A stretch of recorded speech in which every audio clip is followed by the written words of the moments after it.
말도 안 되는 일이 벌어졌습니다. 미국 오리건주 101번 고속도로가 순식간에 아수라장이 됐습니다.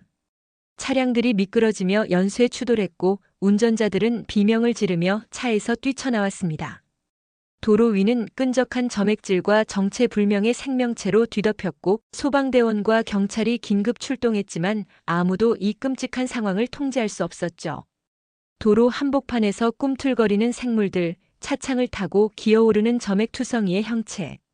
언론은 미국 도로를 덮친 괴생명체라며 속보를 쏟아냈고 SNS에는 공포와 혼란이 가득했습니다. 그런데 불과 석 달 후 이 생물은 전 세계에서 없어서 못먹는 슈퍼푸드가 됐습니다. 그 놀라운 이야기 지금 시작합니다. 제가 오리건주 101번 고속도로를 달리고 있던 2017년 7월 어느 날, 그날도 취재 거리를 찾아 이동 중이었습니다. 특이한 사건들을 다루는 프리랜서 기자로서 저는 항상 남다른 이야기를 찾아 헤맸죠. 하지만 그날 마주한 광경은 제 10년 경력 중에서도 가장 기이한 장면이었습니다. 전방에 빨간 비상등이 깜빡이는 것이 보였고 차들이 한 차선으로 서행하고 있었습니다. 호기심에 차 창문을 내리자 이상한 냄새가 코를 찔렀어요. 바다 냄새 같기도 아니면 썩은 무언가의 냄새 같기도 했습니다. 현장에 가까워질수록 도로 위에 미끈미끈한 무언가가 도로를 뒤덮고 있는 것이 보였습니다. 차를 갓길에 세우고 카메라와 취재 수첩을 들고 현장으로 다가갔습니다. 경찰과 소방대원들이 어찌할 바를 모르는 표정으로 서 있었고 4대의 차량이 이 미끄러운 물질에 미끄러져 도로 한쪽에 세워져 있었어요. 그런데 가까이 다가가 보니 그것들은 움직이고 있었습니다. 살아있는 생물들이었어요.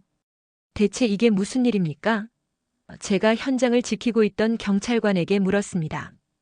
경찰관은 고개를 저으며 저쪽에 있는 트럭 운전사에게 물어보라고 했습니다. 트럭 운전사는 머쓱한 표정으로 자신의 트럭 뒤를 가리키며 설명했어요. 한국으로 수출하던 먹장어들이 담긴 수조가 사고로 깨지면서 도로 위로 쏟아졌다는 것이었습니다. 한국이요? 제가 되묻자 운전사는 고개를 끄덕였습니다. 아, 가죽 제품 때문이군요. 미국에서도 일스킨으로 지갑이나 벨트 같은 제품을 만들잖아요. 운전사는 제 말에 고개를 저으며 뜻밖의 대답을 했습니다. 아니요, 가죽 때문이 아니라 식용으로 수출됩니다. 한국에서는 요리해서 먹는 거죠. 이 끈적한 생물을 먹는다니 정말 충격적이었습니다. 운전사의 말에 따르면 이 생물들은 곰장어라고 불리며 한국에서는 인기 있는 음식이라고 했어요. 그것들은 마치 거대한 벌레처럼 생겼고 몸에서는 끈적한 점액질을 뿜어내고 있었습니다.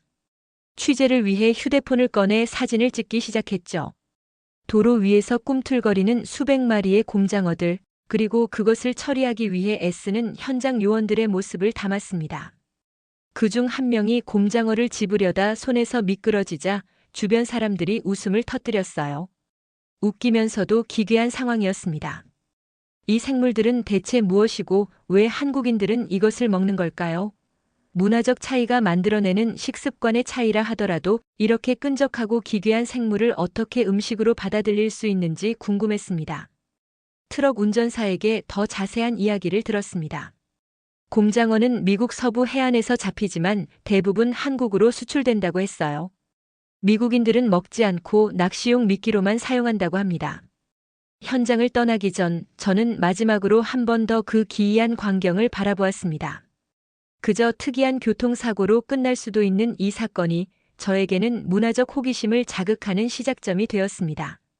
현장에서 찍은 곰장어 사고 사진을 제 개인 소셜미디어에 올린 것은 순전히 직업적 습관 때문이었습니다. 하지만 그 사진이 불과 하루 만에 전 세계적으로 퍼져나갈 줄은 상상도 못했어요.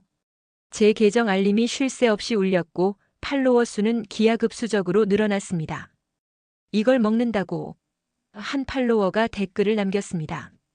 또 다른 이는 마치 외계 생명체를 보는 것 같다며 경악을 표했고 몇몇은 미국에서 이렇게 많이 잡히는데 왜 미국인들은 먹지 않는지 의문을 제기했어요.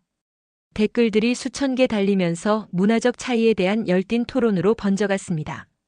특히 흥미로웠던 것은 식문화에 대한 다양한 관점들이었습니다.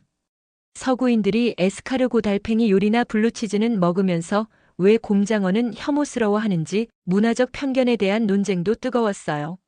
심지어 한국인 이용자들은 곰장어 요리 사진을 공유하며 맛있게 먹는 방법을 설명하기도 했습니다.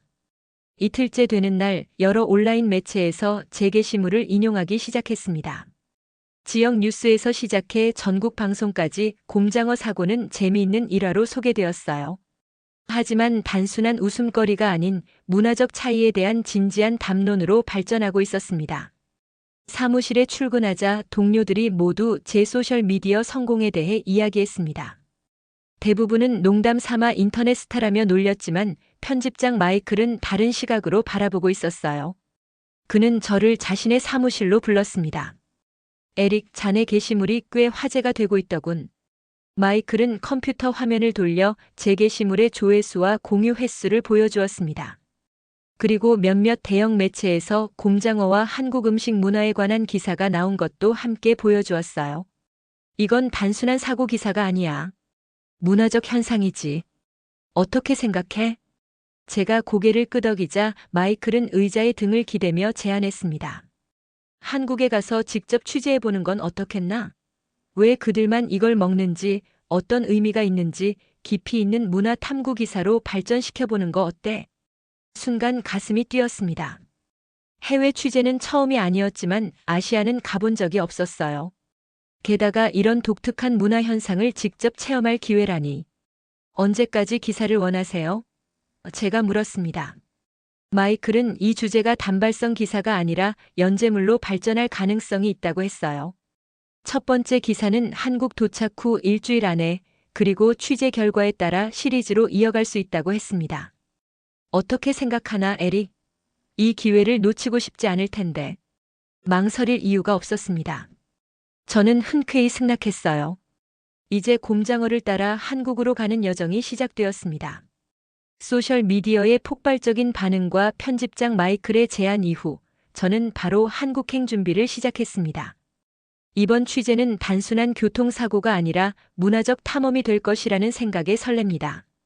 마이클의 지시는 명확했어요. 곰장어를 먹는 한국인들의 비밀을 파헤치라는 것. 비행기 표를 예약하고 짐을 꾸리는 데는 이틀이 걸렸습니다. 한국에 대한 기본적인 정보와 문화적 예절, 그리고 최소한의 한국어 인사말을 익히려 노력했어요. 또한 현지 통역사와 가이드도 미리 섭외했습니다. 소셜미디어를 통해 한국의 음식 블로거들과도 연락을 취했죠. 그들 중 몇몇은 제가 곰장어를 취재한다는 말에 직접 안내해주겠다고 제안했습니다. 출발 전날 밤 어머니로부터 걱정스러운 전화를 받았습니다. 인터넷에서 제 곰장어 사진을 보셨다며 한국에 가서 그런 이상한 음식을 먹지 말라고 당부하셨어요. 저는 웃으며 괜찮다고 이것이 중요한 문화 취재라고 설명했습니다. 그러면서도 속으로는 과연 내가 곰장어를 먹을 수 있을지 의문이 들었어요. 비행기 안에서 곰장어에 대한 자료를 더 찾아보았습니다. 학명은 믹신의 글루티노사였고 영어로는 하그핏이라 불렸어요. 놀랍게도 이 생물은 5억 년 넘게 거의 변화 없이 지구상에 존재해온 살아있는 화석이었습니다. 눈과 턱이 없는 원시적인 생물로 위험에 처하면 끈적한 점액을 분비한다고 했어요. 이런 생물을 어떻게 먹을 생각을 했는지, 그리고 왜 하필 한국에서만 인기가 있는지 정말 궁금했습니다. 인천국제공항에 도착한 건 한국 시간으로 오후 4시였습니다. 13시간 비행 끝에 저는 완전히 지쳐 있었지만 동시에 흥분도 감출 수 없었습니다. 공항에는 제가 미리 연락해둔 가이드 민지가 기다리고 있었어요. 민지는 유창한 영어로 저를 반갑게 맞이했고 한국 체류 동안의 일정에 대해 간략히 설명해 주었습니다. 먼저 호텔에서 쉬시고 내일부터 본격적인 취재를 시작하는 게 어떨까요? 제일 먼저 노량진 수산시장에 가볼 계획입니다. 민지의 말에 따르면 노량진 수산시장은 서울에서 가장 큰 수산물 시장 중 하나로 다양한 해산물을 직접 볼 수 있는 곳이라고 했습니다. 물론 곰장어도 있다고 했어요. 저는 이번 취재를 위해 필요하다면 직접 곰장어를 맛보겠다고 마음먹었습니다. 문화를 이해하는 가장 좋은 방법은 직접 체험하는 것이니까요. 서울 시내로 향하는 공항철도 안에서 창밖으로 보이는 낯선 도시 풍경을 바라보며 이번 취재의 중요성을 다시 한번 실감했습니다. 이건 단순한 교통사고 기사가 아니었어요. 저는 이제 두 문화 사이의 가교 역할을 하게 된 것입니다. 곰장어라는 특이한 소재를 통해 문화적 차이와 공통점을 탐구하는 여정이 시작되었어요. 호텔에 도착해 짐을 풀고 창밖을 내다보니 서울의 화려한 야경이 펼쳐졌습니다. 내일부터는 어떤 발견이 저를 기다리고 있을지 기대와 호기심으로 잠을 이루기 어려웠습니다. 아침 일찍 민지와 함께 노량진 수산시장으로 향했습니다. 서울의 아침은 분주했고 지하철은 출근하는 사람들로 가득 차 있었어요. 민지는 저에게 한국의 식문화와 수산물의 중요성에 대해 설명해 주었습니다. 한반도가 삼면이 바다로 둘러싸인 지리적 특성 때문에 해산물이 식문화에서 중요한 위치를 차지한다는 것이었죠. 수산시장에 도착하자 생생한 해산물 냄새가 코를 찔렀습니다. 활기찬 상인들의 외침과 물건을 고르는 손님들의 모습이 인상적이었어요. 민지는 저를 이끌고 시장 안쪽으로 들어갔습니다.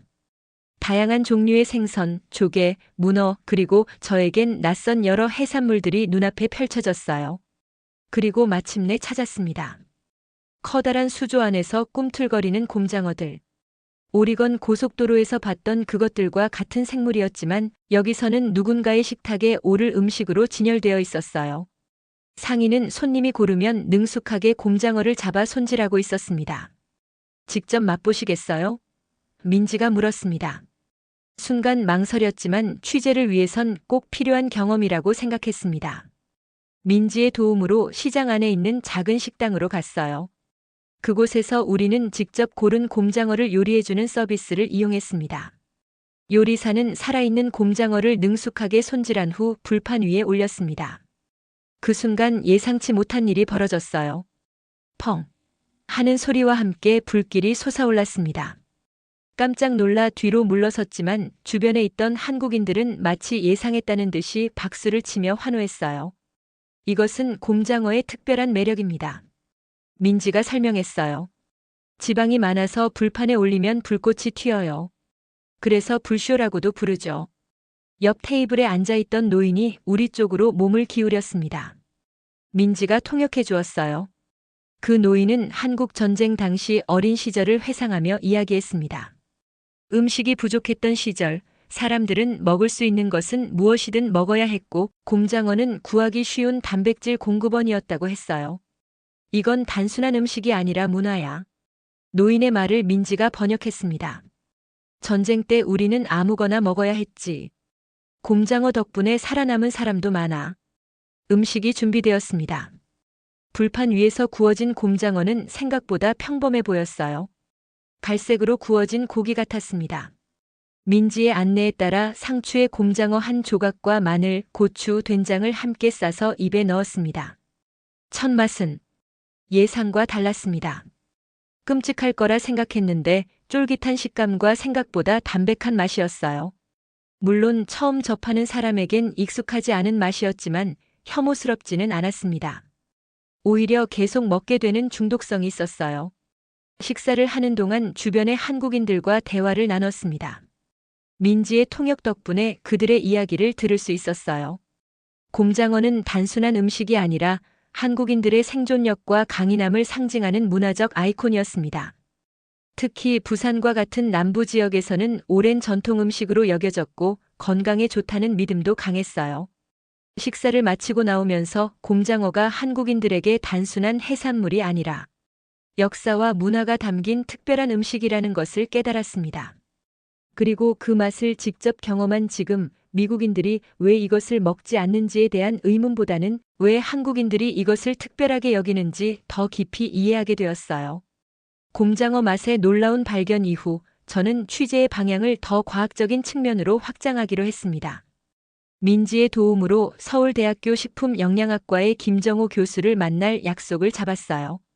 김정호 교수는 전통 한국 음식의 영양학적 가치를 연구하는 전문가였습니다. 김 교수는 친절하게 저희를 맞이했고 곧바로 곰장어의 영양학적 특성에 대한 설명을 시작했습니다. 곰장어는 단백질 함량이 매우 높습니다. 김 교수가 컴퓨터 화면에 데이터를 보여주며 설명했어요. 같은 무게의 닭고기보다 단백질 함량이 약 20% 더 높고 지방은 상대적으로 적은 편이죠. 김 교수는 분석 자료를 하나씩 보여주었습니다. 곰장어에는 필수 아미노산이 풍부하게 포함되어 있었고 특히 콜라겐 함량이 다른 어류에 비해 월등히 높았어요. 이는 피부 건강에 좋다는 과학적 근거가 될 수 있다고 했습니다. 또한 곰장어에는 타우린과 같은 기능성 성분이 풍부합니다. 이는 피로 회복과 간 기능 개선에 도움이 되죠. 김 교수의 설명은 계속되었습니다. 한국에서는 전통적으로 남성의 스태미나 강화에 좋다고 알려져 있는데 최근 연구에서는 실제로 에너지 대사와 체력 회복에 긍정적인 영향을 미친다는 결과가 나오고 있어요. 저는 노트북을 꺼내 빠르게 메모를 했습니다. 이건 단순한 문화적 현상이 아니라 과학적으로도 가치가 있는 발견이었어요. 한국인들이 곰장어를 먹는 이유에는 맛뿐만 아니라 건강상의 이점도 있었던 것입니다. 이런 영양소 프로필을 보면 곰장어는 사실상 슈퍼푸드라고 할 수 있지 않을까요? 제가 물었습니다. 김 교수는 고개를 끄덕였습니다. 현대의 건강 트렌드에 매우 적합한 식품이라고 볼 수 있어요. 고단백 저지방에 기능성 성분까지 풍부하니까요. 다만 서양에서는 외관 때문에 받아들이기 어려울 수 있겠지만 영양학적으로는 분명히 가치가 있습니다. 연구실을 나오면서 저는 깊은 생각에 잠겼습니다. 곰장어의 영양학적 가치가 생각보다 훨씬 크다는 사실이 놀라웠어요. 이것이 단순한 문화적 취향의 차이가 아니라 실질적인 영양학적 가치를 지닌 식품이라면 서구 사회에서도 받아들여질 가능성이 있지 않을까요? 다음 날 민지의 소개로 한 전통의학 박물관을 방문했습니다. 그곳에서 만난 한의학 전문가는 곰장어가 전통적으로 어떻게 약용으로 사용되었는지 설명해 주었어요. 오래전부터 한국에서는 곰장어를 기력 회복과 면역력 강화에 좋은 식품으로 여겨왔다고 합니다. 한국 전통의학에서는 음식이 곧 약이라는 개념이 있습니다. 한의사가 설명했어요. 특히 겨울철에 곰장어를 먹으면 체력이 좋아지고 감기와 같은 질병을 예방한다고 믿어왔죠. 그날 저녁 호텔로 돌아와 수집한 정보를 정리하며 저는 흥미로운 결론에 도달했습니다. 곰장어는 단순한 지역 특산물이 아니라 과학적으로도 가치를 인정받을 수 있는 건강식품이었어요. 만약 서구 사회에 이런 영양학적 가치가 알려진다면 외관에 대한 거부감을 극복하고 새로운 건강식품으로 인정받을 수 있지 않을까요? 이건 헬스 트렌드에 딱 맞는 식품 아닌가? 저는 노트북에 이 문구를 굵게 적었습니다. 이제 저는 곰장어의 영양학적 가치를 중심으로 기사를 구성해 보기로 했어요. 미국 독자들에게 이 낯설고 기이한 생물이 실은 놀라운 건강상의 이점을 가진 음식이라는 사실을 알려주고 싶었습니다. 한국에서의 취재를 마치고 미국으로 돌아온 저는 곧바로 기사 작성에 착수했습니다. 곰장어를 단순한 기이한 식품이 아닌 문화적, 영양학적 가치를 지닌 중요한 음식으로 소개하는 데 초점을 맞췄어요. 제가 직접 경험한 곰장어 맛의 놀라움, 한국인들의 문화적 애정, 그리고 과학적 분석 내용까지 모두 포함했습니다. 곰장어 끈적한 오해를 벗다 한국이 사랑하는 바다의 보물이라는 제목의 특집 기사가 완성되었고 마이클 편집장은 저의 원고를 읽고 크게 만족했어요.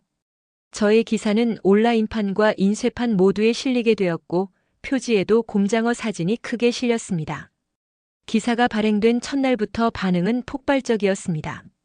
소셜미디어에서는 해시태그 곰장어도전 같은 것들이 등장했고 사람들은 저의 기사를 공유하며 곰장어에 대한 새로운 시각을 표현했어요. 기사 댓글란에는 수백 개의 의견이 쏟아졌습니다.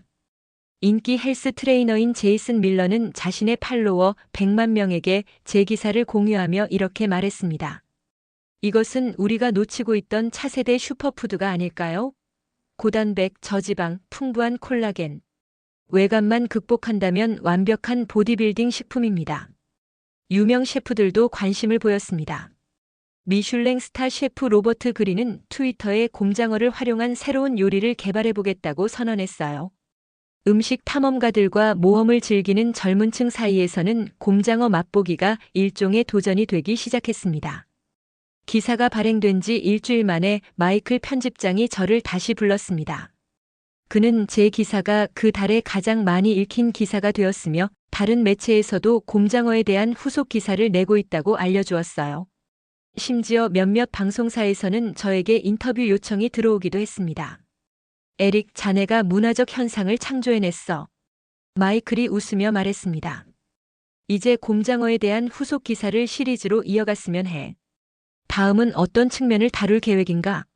저는 곰장어가 미국에서 어떻게 받아들여지고 있는지, 실제 시장 반응과 음식 산업에 미치는 영향에 대해 다루고 싶다고 제안했어요. 마이클은 즉시 동의했고 다음 주부터 취재를 시작할 수 있도록 지원해 주었습니다. 가장 놀라웠던 것은 학계와 식품산업계의 반응이었습니다. 여러 대학교에서 곰장어의 영양학적 가치에 대한 추가 연구를 시작했고 몇몇 식품 회사들은 곰장어를 활용한 제품 개발에 관심을 보였어요. 한 유명 단백질 보충제 회사는 곰장어 단백질 파우더 개발 계획을 발표하기도 했습니다.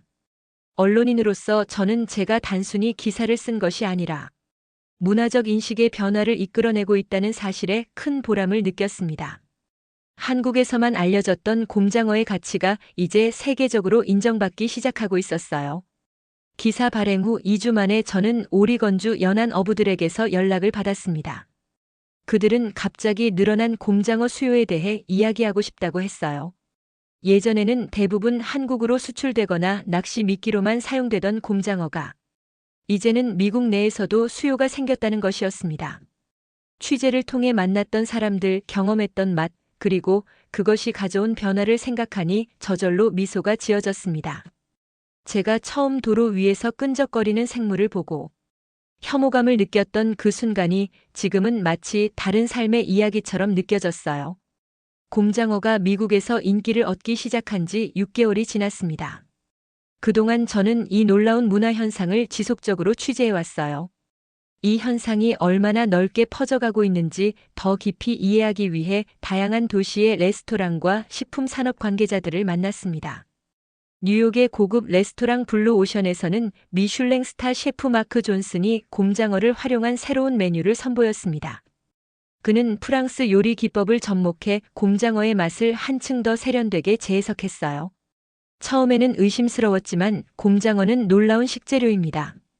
마크가 말했습니다.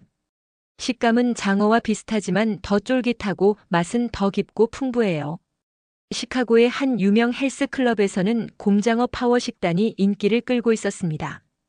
단백질이 풍부한 곰장어를 운동 후 보충식으로 추천한다고 했어요. 회원들은 처음에는 망설였지만 맛과 영양가에 만족하여 이제는 정기적으로 찾는 메뉴가 되었다고 합니다.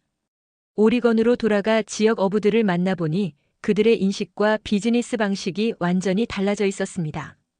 예전에는 곰장어를 잡으면 대부분 버리거나 미끼로만 써왔어요. 어부 톰 밀러가 말했습니다. 이제는 우리의 주요 소득원이 되었죠. 어부들은 이제 곰장어를 한국의 보물로 부르며 더 이상 기이한 생물이 아니라 중요한 식재료로 여겼습니다. 지역 경제에도 긍정적인 영향을 미치고 있었어요. 뉴욕으로 돌아온 저는 마지막 기사를 작성했습니다. 제목은 곰장어 문화의 벽을 넘어 세계의 식탁으로였어요.